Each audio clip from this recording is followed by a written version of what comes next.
I want to talk about the period from 1870 to 1900, and I want to talk about some ideas related to industrialization.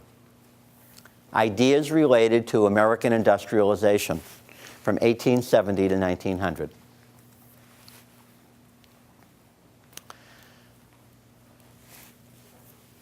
The Civil War acted as an agent of economic change. The Civil War acted as an agent of economic change. When I say that it acted as an agent of economic change, I simply mean because of all of the guns needed to be made, because of all the uniforms that needed to be made, the fact that so many people needed to be fed at one time, can you see what the demands that this would place on a society that in effect had been basically a rural society? Even the North by 1860 didn't have the capacity to provide ready-made clothing for people in such numbers.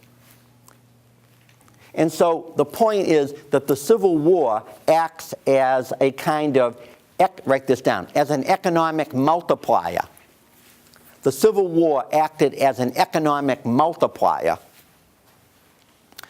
bringing forth, write this down, bringing forth technical change, bringing forth changes in regards to technology, brought changes in regards to technology.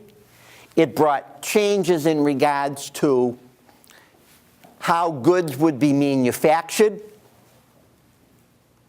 And it brought another very significant change, very significant. It brought the need to amass capital in order to sustain these economic changes. In other words, the changes that we see in the Civil War had to do with, there is a degree of industrialization that takes place. But aside from industrialization, have you noticed that very often it has to be paid for? That somebody has to get the money up? Somebody has to put the money together in order to undertake whatever change is desired. And so in the Civil War, we see the signs of what will be industrial capitalism and financial capitalism. Get that down. In the Civil War, we see industrial capitalism and we see financial capitalism, to a degree, become intertwined.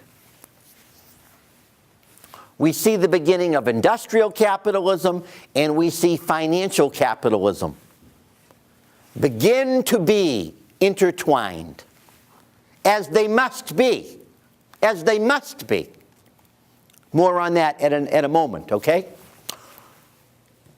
In 1850, the world's chief lubricant was whale oil. In 1850, the chief lubricant in the world was whale oil. So that whenever there were metal parts that moved against one another, it's necessary to have lubrication. Whale oil would be the lubrication used in regards to making sure that metal parts would not be mutually destructive or mutually erosive. Do you get the idea? Think of that for a moment. Think of whale oil being the major lubricant in the world. That will only tell you that there were not that many moving parts in the world, because there could only be so much whale oil. And by the way, it cost about $5 a gallon. So whale oil at $5 a gallon was really a sign of the early 19th century rather than the post-Civil War. By the way, that's why all those marvelous stories about Herman Melville and Moby Dick and places like New Bedford and Nantucket and the idea of being on a whaling ship and all of that literature was connected to the importance of the whale. All right? When the Civil War was over, there was a need for something greater than whale oil. Write this down.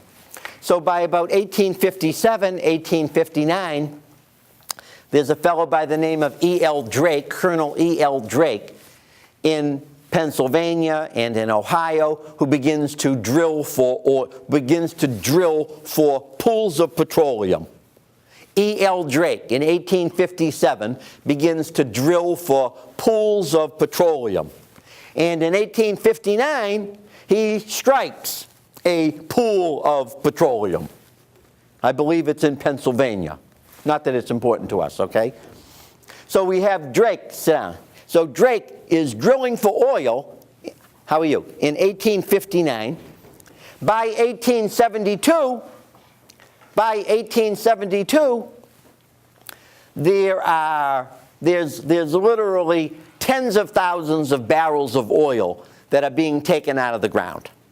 So from 1859, when the first strike occurs, to 1872, there is a revolution in a sense. There's a revolution in a sense in regards to the amount of oil that is taken out of the ground. The oil that is taken out of the ground, is really a shorthand way to inform us of all the moving parts that are now becoming synonymous with American life. Do you follow me?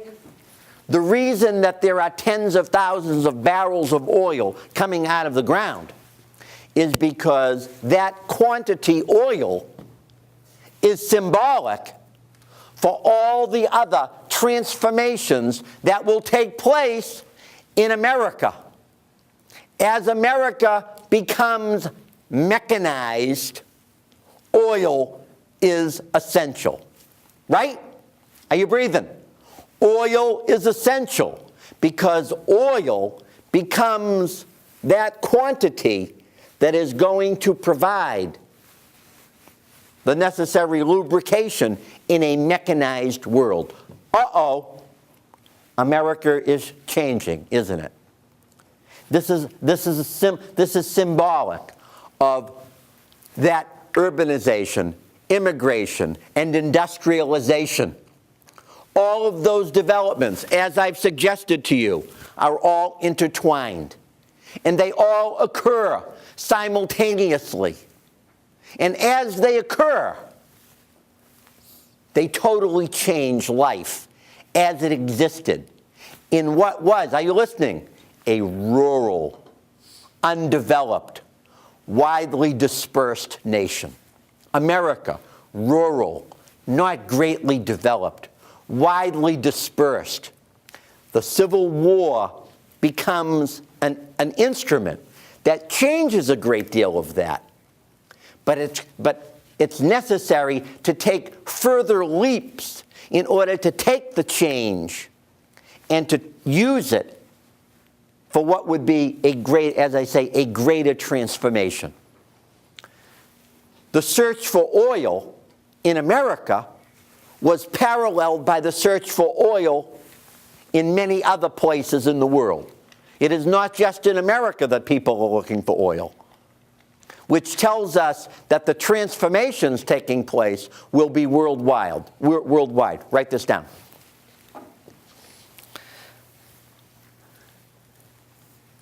As you realize, the name Rockefeller becomes synonymous with the American oil industry. Rockefeller becomes synonymous with the American oil industry. And John Rockefeller, by 1879, good thick notes, by 1879, John Rockefeller will establish the Standard Oil Company, or will be the beginning of the Standard Oil Company, and by 1879 will be producing will be taking out of the ground and refining almost 95% of all the oil in the United States. John D. Rockefeller, by 1879, will be refining almost 95% of all the oil coming out of the United States. There will be other people who will be involved in drilling for oil. But Rockefeller proved particularly adept at this, as we shall see. As a matter of fact, by about the 1890s, by about the 1890s, Rockefeller will still be in control of about 83% of all the oil discovered and refined in the United States. So from 1879, he goes from having 95% control of the industry to about 1890 having about 83% control of the industry. How's he doing? How's he doing? He's doing great. He's doing great. Think about it, will ya? He's totally controlling what we would call, he's controlling market share, his control over market share. We can ask why he does so well, but I must say this, don't write this down. Rockefeller didn't begin in the oil business. Rockefeller began in the meat business, don't write. Rockefeller was one of those people who bought thousands of pounds of meat for U.S. troops. So that by the end of the Civil War, Rockefeller was making $50,000 a year in the meat business. I suppose what we call the wholesale meat business. $50,000 a year when an average person would maybe be making $300 a year. Maybe, if they had good liquidity. You see the difference? 50,000? But Rockefeller realized something. Rockefeller realized that the meat business would not be as significant as the oil business. And so Rockefeller and a group of individuals put their money together and form what will be one of the first $1 million corporations. That corporation will be, are you listening? The Standard Oil Company. Write that down. Rockefeller will form, with a group of other individuals, what's called the Standard Oil Company. Standard Oil. Okay?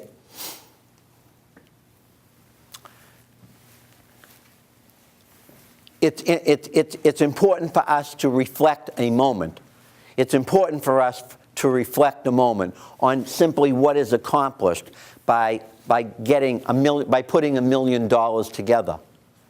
That means that That means that Rockefeller has sufficient capital. He has expertise that he has utilized since 1879. He understands how to drill for oil. He's got some money. He has some money. And the country, in a sense, is becoming his market for using this oil in one manifestation or another. We realize that initially the oil will be used for both lubrication and maybe even in terms of for burning oil for power. But ultimately, oil will be used in food, in clothing, in medicine, in you name it. So Rockefeller's decision to get into this business turned out to be, for him, a very fortuitous decision. It was significant for him. What would it do for the country? It transforms the country. The country is about to be transformed. This oil is going to mean that the country is going to be mechanized everywhere. Everywhere there will be a need for oil. Anytime that there are moving parts, anytime there is any metal that has to be used for whatever purpose, oil has a role to play in this. Do you get the idea? Write this down. I think it's worth asking the question, why was Rockefeller so successful? Why was he so successful? Why was he able at keeping market share? After all, keeping market share is a very difficult thing. Does General Motors have market share over automobiles in the United States today? General Motors is losing market share, aren't they? They forget losing, they lost market share. Ford has lost market share. Even companies like Toyota and other companies struggle in order to keep their market share because there's always somebody coming along that challenges one company, in a sense, for market share so that it's broken up. Isn't that correct?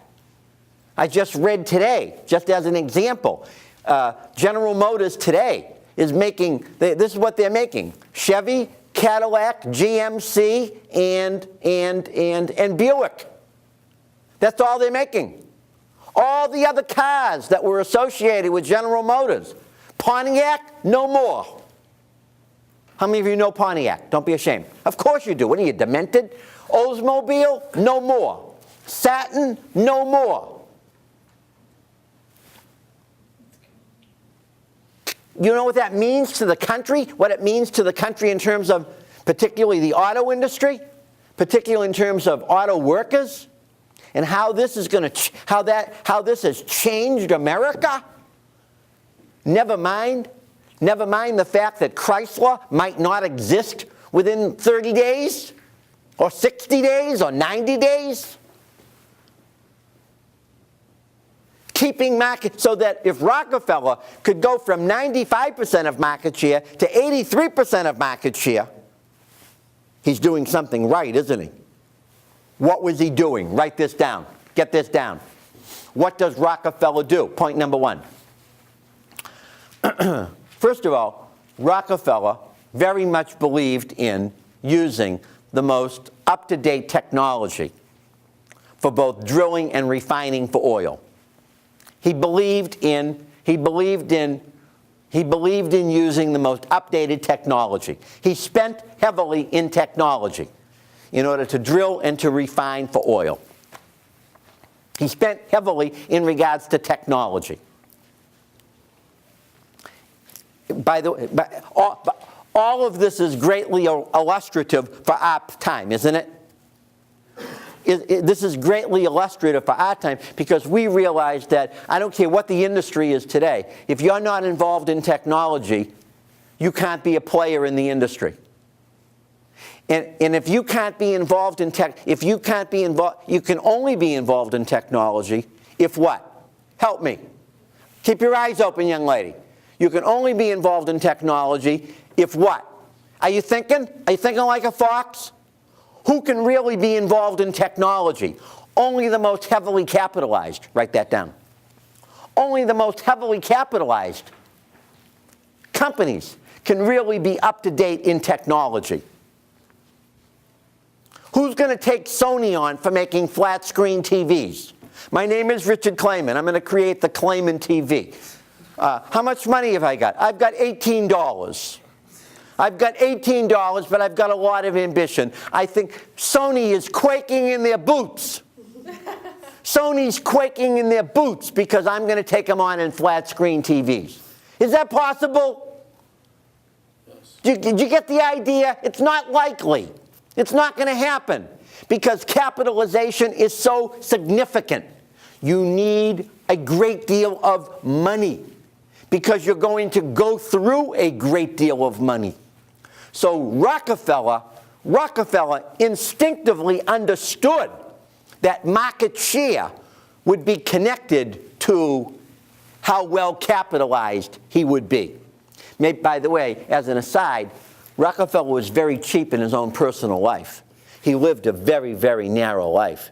He was married to the same woman for God knows how many decades. It was said they had the same dishes, the same silverware for like 40 years. Here is a guy who's got oodles and oodles of dough, but he wouldn't spend. You follow me? He was what we call cheap, to say the least.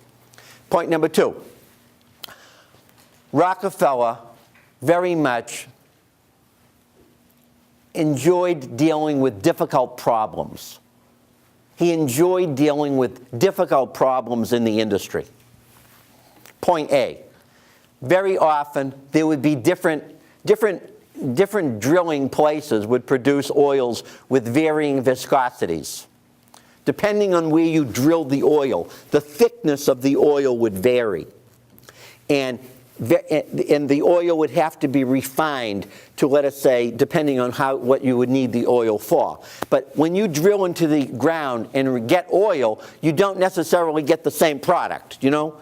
You get a product that is full of variables. Sometimes the product has a very high sulfur content. That would mean that the product would stink a great deal. It would smell. So you'd have to get the sulfur out of it. The viscosity would be different. Maybe there would be a higher level of dirt or something else that would make it difficult to be utilized. Rockefeller very much liked to struggle with questions having to do with refining oil. He accepted that as part of the business. He was willing to pay to do that. What would people do today, by the way? I mean, today I think we'd probably struggle with it. But in the past, if we were looking for oil and we were up in the Montana area or up in Canada and we found that the oil was very murky, we might pass it by and we say, well, it's too expensive. We won't look for that oil. We won't deal with oil and shale that's mixed together because it's too cumbersome a process. We've changed that today, haven't we? Today, now we're after that oil. We're after all the difficult places to get oil with all the physical extremities involved in it, just like Rockefeller was. In other words, Rockefeller, if we had followed Rockefeller's example, we'd get it wherever we could get it, and we'd refine it, and we'd do whatever we'd need to do. He was sufficiently capitalized to do it. Why do we do it today? Why do we go after oil in places heavily, let's say, shale-related places? Go ahead. Well, there's a lack of oil? Well, there is a lack of oil, but there's something else today, isn't there? Go ahead. The price for oil. The price for oil now makes it feasible. Because the price is high, now it's worth it to go and pursue that kind of oil. It's sort of like the difference between picking fruit that's low on the tree versus fruit that's difficult to pick. Today, we pick the fruit wherever we can get it. And when it comes to oil, regardless of the difficulty, there's somebody out there who will try to retrieve it. Rockefeller had that kind of mentality from the beginning. Point B. Oh, okay. So he's very much into dealing with difficult problems. Next idea. Rockefeller is transfixed by the idea. Rockefeller is transfixed by the idea of transporting oil by pipeline. How's that? He accepts the idea of transporting oil by pipeline, not relying on the railroads. Get this down. Not simply relying on the railroads to transport oil, but to transport oil by pipeline. Doesn't he sound very contemporary? He sounds very contemporary, doesn't he? He's willing to deal with the logistics, with the problems, even though he's basically drilling oil in Pennsylvania, Ohio, Illinois, Indiana, Virginia. But he's still willing to deal with the problems. And because he's willing to do that, and because he's making money, and because he's not blowing his money and he's holding on to it, he's becoming more and more powerful. And that's why he's able to keep the market share the way he is. He's extraordinary in that regard. Next idea. He has a lot of political savvy. Rockefeller has political savvy, or maybe political savvy is not the exact term. What he does is this. Rockefeller demands that the railroads, listen to this, kick back to him a certain amount of money for transporting his oil. In other words, Rockefeller insists that the railroads give him a better deal. He insists that the railroads give him a better deal. This better deal we would call, or we might call, a rebate. He called it a rebate. He insisted that the railroads rebate back to him. Maybe if we didn't want to use the word rebate, what word might we use today? You thinking like a fox? What word would we use today? If I were prosecuting him today, if I were having him in court today, I'd say, Your Honor, he was demanding a kickback. Your Honor, he was demanding a kickback. He demanded that you kick back to him in order to transport his goods. Do you get the idea? Now, again, one person's rebate might be another person's kickback. And it is very monopolistic of him. Because Rockefeller would say, if the railroad, you don't treat me right with my product, I'll buy the railroad. I'll build another railroad. I'll use pipeline transportation. I won't use the railroad. Rockefeller used his muscle.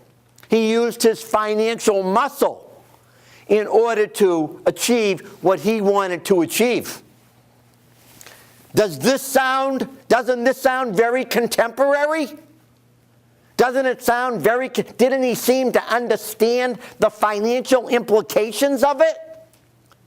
Don't you think Walmart operates in a very similar way?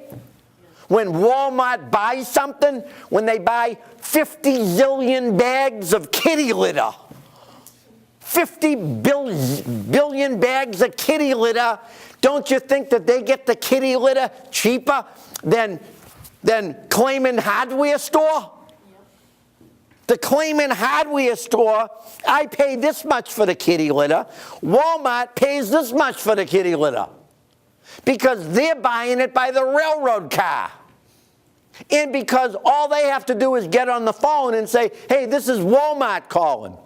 You hear me, Yo-Yo? It's Walmart. Get Yo-Yo on the phone.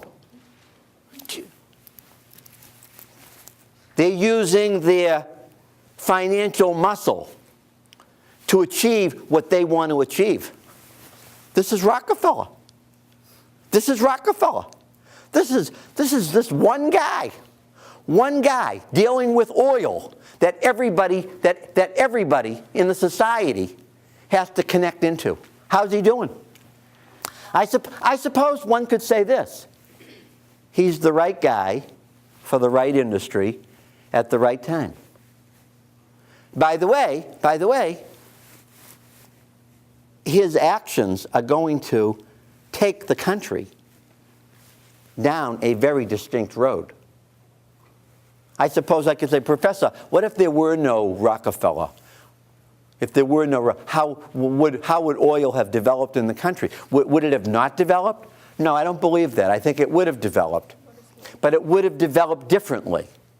It would have developed differently. Does that mean that every industry has to be led by a single individual? No, I don't think so. I don't think it has to be led by a single individual. Are you listening? Certainly, there was no industry, write this down, next idea. There's no industry as significant in terms of economic change in the country than the railroad. The railroad as an industry. The railroad as an industry was second to none in transforming the country. The railroad as an industry is second to none. Lincoln in the midst of the Civil War. Lincoln in the midst of the Civil War. This is another reason that Lincoln's extraordinary. In the midst of the Civil War, Lincoln will begin the project of creating a transcontinental railroad that will go from Omaha to California. Lincoln in the midst of the Civil War, as though there's not enough for Lincoln to think about. Lincoln and the Congress will establish what will be the beginning of a transcontinental railroad. This transcontinental railroad, write this down, this transcontinental railroad would require enormous innovation in problems of technology, geography, labor, and finance. I'm going to repeat that, aren't I? This issue of the railroad, which was the technological marvel of the 19th century, to build a transcontinental railroad was like it's the equivalent of the 19th century putting somebody on the moon. It was that enormous. It was that enormous an idea.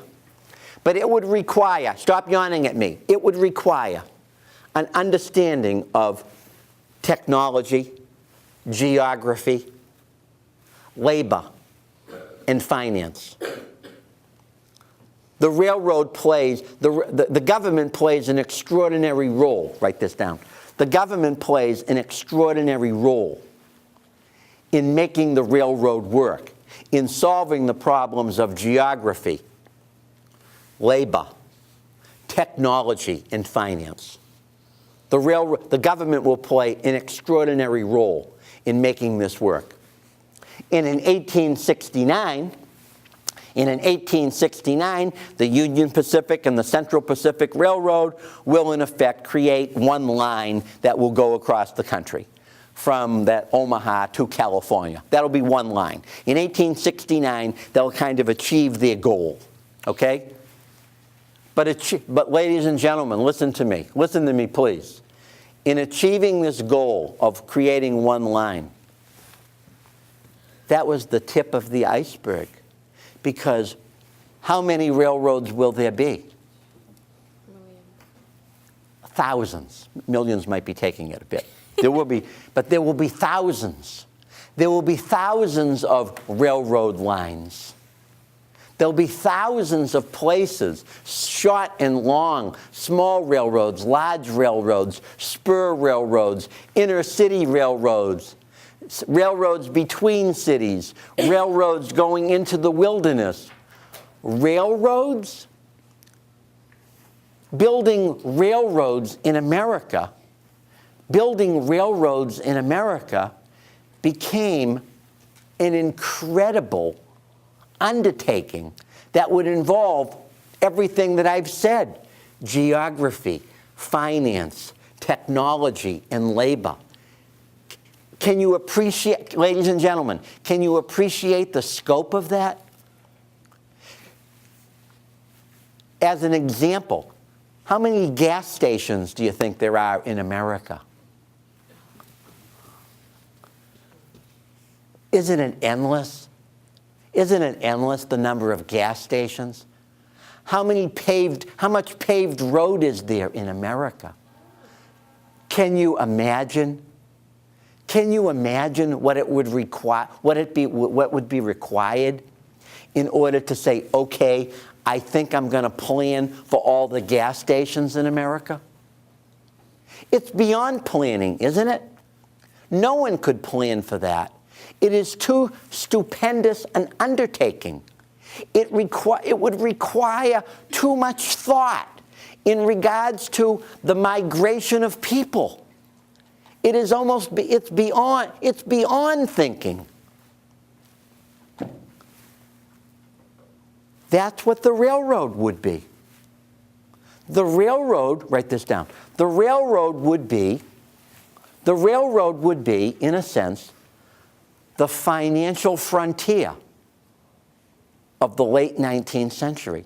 The railroad would, in a sense, be the financial frontier of the late 19th century. The railroad challenged the country in terms of what we would call modernity. Write that down. The railroad challenged the country in regards to modernity. Modernity. Can you see the significance of that? Can you go to your mental map for a minute and erase everything you know about the railroad and still think about America. You can't any more than think about eliminate the automobile from your mind, and then think about America in the 20th and the 21st century. You can't. It's inseparable. Can you see that? The automobile is totally, completely intertwined with modernity. Without the automobile, there is no modernity. Not really. It would have gaping holes. It wouldn't be the same. The whole fabric of life in America would not be the same. That's what the railroad was. That's what the railroad did. Never mind what it did to the imagination of people in this small, in rural America. In America in 1840, who's from Wakefield? Don't be ashamed. Wakefield, Melrose, Malden, wherever the hell you are. Terrific. That place, Malden, in 1750, be it 1800, 1820, 1840, it was essentially the same. It wouldn't really change until after the Civil War.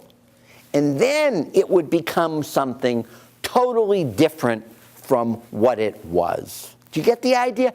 That became the story for every city in town in the country, because the railroad unleashed the imagination of people.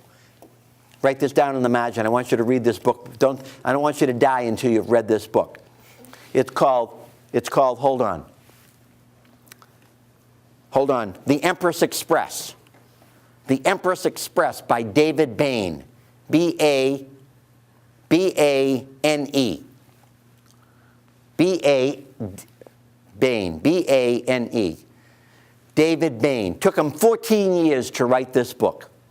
14 years to write this book on building the Transcontinental Railroad.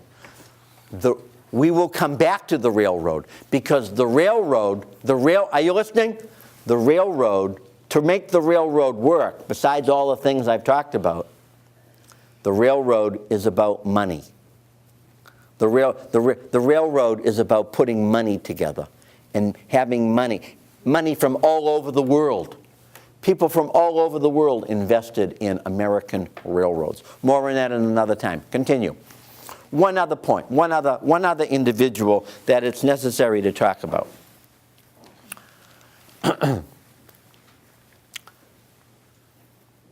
What Rockefeller did for oil, Andrew Carnegie would do for steel. What Rockefeller would do for oil, Andrew Carnegie would do for steel.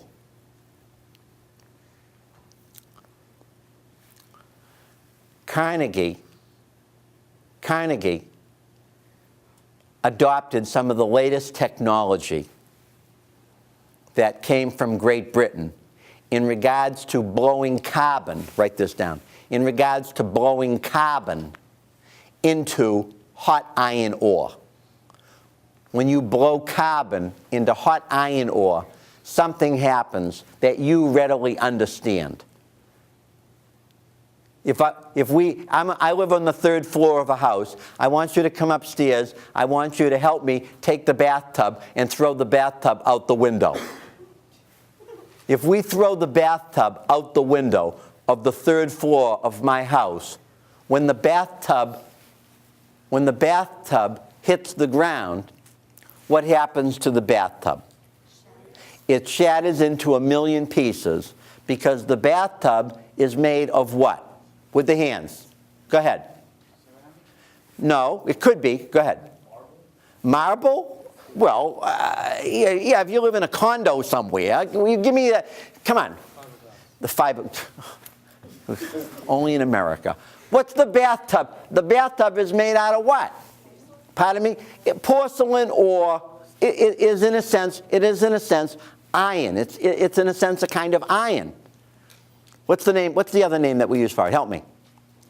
There's a term for it. I can't think of it right now. But it is in a sense, it is in a sense iron. Let's blow carbon into that iron as it's being molded, and now come upstairs, throw the bathtub out the window with me. Now what happens to the bathtub? Now what happens? It doesn't break. It doesn't shatter into a million pieces. It isn't, because when we threw it out, when you helped me throw it out, it was made of cast iron. Write that down. Without carbon in it, it's called cast iron. But when we blow carbon into iron ore, now we have got steel. Now we've got steel. Now it's not going to shatter into a million pieces. Now it's going to simply dent. Get the idea?